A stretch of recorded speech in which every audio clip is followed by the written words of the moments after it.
ashimwe.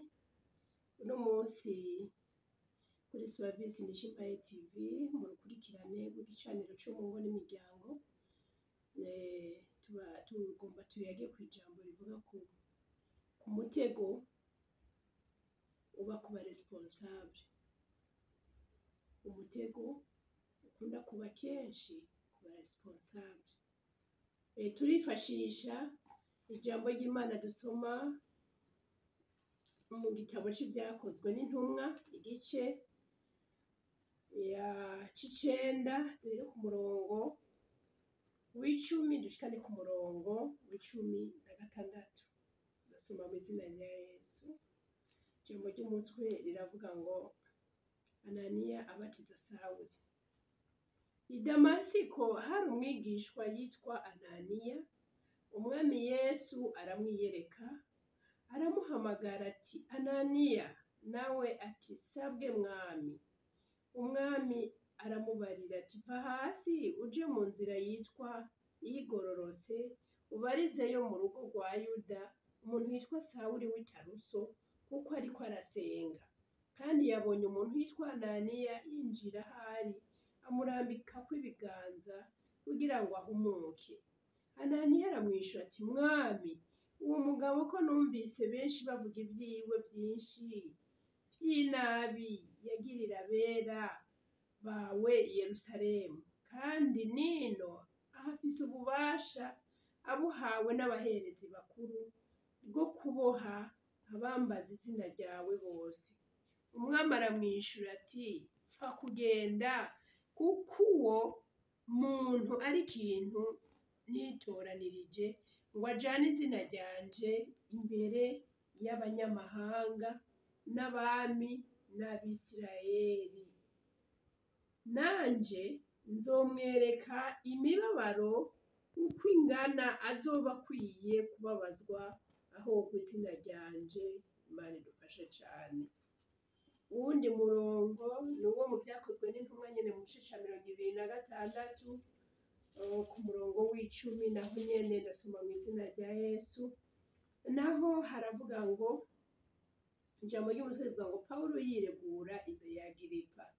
Ku murongo w'icumi bavuga ngo kandi ivyo narabikora nyene ndi Yerusalemu, ngashira abera benshi mu mabohero, mpawe ubushobozi n'abaherezi bakuru, kandi aho babica nanje nishira mu bemera ko bicwa. Imana idufashe cane. Aya n'amajambo adasanzwe cane twumvise avugwa ku ntumwa y'Imana ya Kristo yitwa Pawulo, kera yahora yitwa Sawuli. Nakubwiye ngo ijambo ry'umutwe ni umutego aba responsable bakunda kugwamwo. Hano umutego Sawuli canke Pawulo yaguyemwo n'uwuhe? Twumvise yuko amaze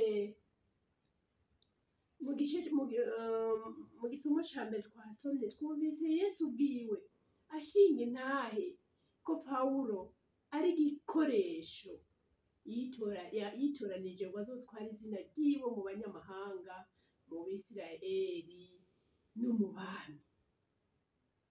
Ikindi gice naco twasomye, twumvise Pawulo ubwiwe nyene yivugira ati nanje ubwanje narababohesha mu mabohero, abandi nkabica, kandi nkumva ndi mu ruhande rwavyo arivyo bimpesheje iki? Amahoro. Kubera iki aho hantu ndahabonyemwo umutego? Ndahabonyemwo umutego kubera iki? Kubera ko mu nyuma Ananiya amaze kuvuga ati uwo muntu narumvise amakuru menshi mabi y'ivyiwe, kandi ninarafise ububasha. Yesu yaciye amubwira ati umviriza, nivyo, ariko nanje nzomwereka imibabaro azobabazwa kubera izina ryanje. Murumva uwo mutego Sawuli yaguyemwo aho uhagaze naho. Mu bisanzwe akiri Sawuli yari afise ububasha ahabwa n'abaherezi bakuru, kandi yabikorana umwete mwinshi nkuko yari yaravyigishijwe ko ategerezwa kuvugira idini, kandi umuntu wese ahagurutse arivuga nabi akagira gute agahanwa no kwicwa akicwa, nta kibi carimwo, n'uwundi wese yari kubikora gutyo. Mugabo aho naboneye ko hari umutego, nuko ubwiwe ashobora kuba atari bwamenye neza umuhamagaro wiwe. Iyo aza kuba yari yamaze kumenya neza umuhamagaro wiwe ko ari uwo kuzoba uwera, akongera akavugira Yesu Kristo, ntiyari gutangura guhama abera, kandi ntiyari kurwanya izina rya Yesu Kristo. Imana idutabare cyane. Kubera umwete no kubikora neza, aca ahabwa kuba responsable w'iki? Wo guhama abera no kwica abantu bose bavuga izina rya Yesu.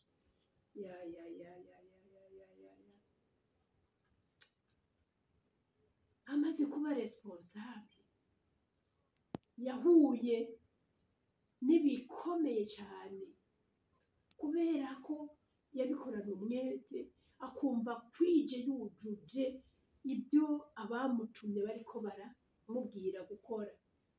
Mugabo mu nyuma yageze ahantu agererwa mu rugero nawe yagereyemwo abandi. Imana idufashe cyane. Agererwamo aha hantu harakomeye, niho nshaka ko twiga ko nk'aba responsable, umutego ukomeye w'umuresponsable. Turahabwa ubushobozi n'ibyo, turahabwa ububasha n'ibyo, ariko kandi nasanze hari igihe dukwiye no kuba maso rwose, kuko umugwanizi aca dutegera muri izo responsabilité tugize gute duhawe, kugira ngo aduhinduriremo umugambi wo kudutandukanya n'Imana. Naratangaye cyane. Buriya umuntu yitwa Satani, buriya umuntu yitwa umugwanizi, buriya umuntu yitwa umwanzi ni mubi cyane. Nagiye kurabasanga ngo n'umurozi mbere yuko akwica akoresha uwo mu muryango wawe kugira ngo akwice, akoresha uwugushikira kugira ngo bari wakwiyicira. Na Satani ubwiwe ntabikora ubwiwe ngo aseruke, abikoresha wewe nyene, cyangwa akabikoresha uwo mu nzu yawe, cyangwa akabikoresha uwundi wahawe, kugira ngo hageze kuvyishura bize byongere bikugarukeko. Urumva uwo mutego uriko urabikora nk'umu acteur, nivyo, kubera ko urashigikiwe. Mugabo mu nyuma hageze yuko wishura, naho nyene bizosubira bikugarukeko. Uwo ni umutego. Pawulo ariko arabikora akiri Sawuli, yumva umenga ariko arashitsa ivy'amaresponsabilité bamuhaye, ntiyamenya yuko nihagera no kuvyishura ariwe azongera akabibabarizwamo babandi bamuhaye ububasha n'ubushobozi, ata n'umwe ariko aramutabara. Nshuti mukundwa, aha hantu harantangaje cyane. Birashoboka ko nawe wogufasha, kandi jewe haramfashije cyane. Aho naboneye yuko bikomeye, nuko ico cago nyene cyongeye kikagaruka ku mwami Yesu. Umwami Yesu amaze kuza kuducungura, nawe bamuzindukanye umugore mu gitondo, kuko muri misiyo ya Yesu hari handitsemwo ko aje kubohoza abagore bazingamye, bashizwe kure y'ubwami bw'Imana. Harimo ko aje kugarukana abana bashizwe kure y'ubwami. Satani arabimenya, kwa kundi nyene yabimenya kuri Sawuli, aca muzanira umugore ngo mu mategeko handitswe, mu vyagizwe handitse ko umuntu akoze ibi yicishwa amabuye. Ariko Mana Yesu n'umuhanga. Yesu ashiramubwira uyu ni wa mutego Sawuli yagwamwo akica abera, nawe mu nyuma akaza kuvyishura amaze kuba uwera. Nanje nje gukura abagore bari barazimiye, bari barazinganitswe, baratawe hanze y'ubwami. nje kubasubiza ibwami, none uwo mutego uje imbere yanje ngo yishishwe amabuye. Ubwenge bw'Imana turabukeneye, bantu b'Imana turabukeneye cyane. Asha yandika hasi, yanditse hasi, asha avuga ati byoba byiza rero, nibyo nimba ariko biri, byoba byiza ko atangura agaterwa ibuye n'umuntu atagira icyaha. Urumva? Ariko Yesu yubahwe. Ba bantu bose bibutse ko nabo bafise ibyaha, ngo bagiye nk'ifu y'imiciro, nta n'umwe yasigaye. Yesu aba arasinze iki? Umutego. Yo, Yesu dutabare. Ntibyahereye aho, Satani yongera abyura akajagari mu bantu. Yesu ariko arigisha hirya no hino ati irukana abo bana batera akajagari. Yesu ati umviriza wa mutego urasubiye kugaruka. Arababwira ati nimureke ahubwo abo bana banyegere, kuko ubwami bw'Imana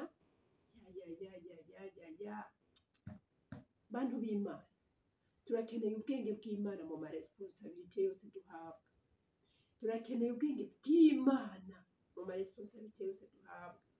Ndatangara ingene Yesu yavuze no y'ubwenge.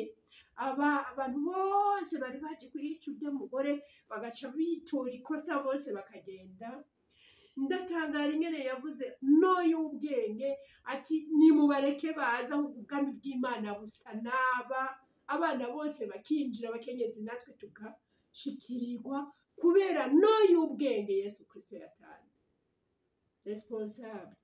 Ntiwibaze ngo nibyakora uwundi cyangwa ukabikora kuko ufise urupapuro ngo ntibizokugarukaho. Na Sawuli umenga yari excuse kubera ko yabikora abitumwe, ariko ntiyaba excuse, yarabirishe kandi Yesu yarabishingiye ntayo twabyumvise. Kandi ikidukwiriye umunsi nuko tuba abanyabwenge nka kurya Yesu yabaye umunyabwenge agatsinda, kuko nta mutego n'umwe Yesu yaguyemo. Iyo bamuteze yose yagize gute? Yarayisimbye. Natwe turagomba kuyisimba uhereye uno munsi mu izina rya Yesu. Ndangiza rero ndagutumira mu gikorwa cyawe urimo. Nta mitego ihoriza ubona ko izohava iguhindukirira mu buzima. Yego nibyo amaresponsabilite wayahawe, ariko inyuma y'ayo maresponsabilite nta kagoboranya karimo. Ukaba ubona harimo akagoboranya, kandi nikazoreka kuza, kuko Satani yabikoze kuri Sawuli, Satani yabikoze kuri Yesu, ntazoreka kubikora kuri wewe. Ngwino usengere ubu bwenge Yesu yakoresheje agatsinda imitego. Ngiye kurangiza senga rino sengesho wifatanye nanje, kandi niwashaka kugira imfashanyo yindi uhabwa uzotwakure kuri za nimero zacu za 62 66 29 canke 79 90 tuzogusengera. Imana igufashe. Kadusenge. Data mu izina rya Yesu Kristo, turagushimiye ko duhaye ijambo ritwibira akabanga k'imitego y'abaresponsable. Sawuli yabikoze n'ishaka ryinshi atazi yuko bamutaye mu mutego kandi uzomugarukako, ariko turagushimiye ko Yesu yamenye umutego akawutegura agatsinda.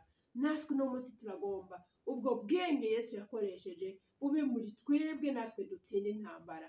Uno munsi abagabo benshi iyo responsabilite barayikoresha bakagirira n'aba abagore babo, bakagirira n'aba abana babo, ngo nakazima aribo bijanye, ngo kazima aribo ntabirukanye, kumbe yaguye mu mutego wo kubakorera nabi bagataha bagahunga. Uno munsi mu mashengero harakorerwayo utuntu tutari twiza. Abaresponsable ntibibaze ko bizobagarukako, ngo nakazima byabaye hariya, kandi aribo responsable ba mbere babazwa ibikorwa byose bihabera. Uno munsi no mu masosiyete nuko nyene bimeze. None turasenze ngo ubwo bwenge bwa Yesu bwinjire mu responsable uwo ari we wese ahari. yibuke ko ibango ryose wamuhaye, responsabilité yose wamuhaye, igikorerwayo kitari ciza ari we azokibazwa, kandi ingero ariko aragereramwo abandi ariyo nawe azogererwamwo. Kubimenya ni vyiza kuko biduha ubuzima. Ndasenze ngo iri jambo rize rishike kure kandi rize rifashe benshi, umutego w'umugwanizi bawusimbe. Murakoze Mwami Yesu ko bidukoreye, mu izina rya Yesu Kristo, amen.